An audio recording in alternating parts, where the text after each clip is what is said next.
ఈ లోకంలో వెంకటేశ్వరావతారాన్ని మొట్టమొదట చూసినటువంటి వాడు ఒక్క గొల్లవాడు. అందుకే ఇప్పటికీ సుప్రభాతం చదవగానే మొట్టమొదటి దర్శనం గొల్లే చేస్తాడు.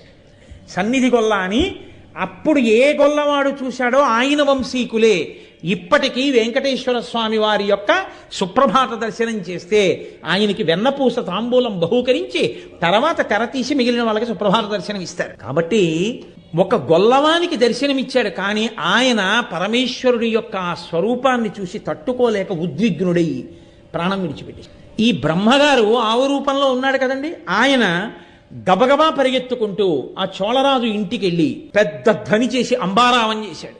రాజు అరే ఆవుకి ఏ ఆపద కలిగింది ఇలా అరుస్తోందని, పూర్వం న్యాయ ఘంట అని ఉండేది.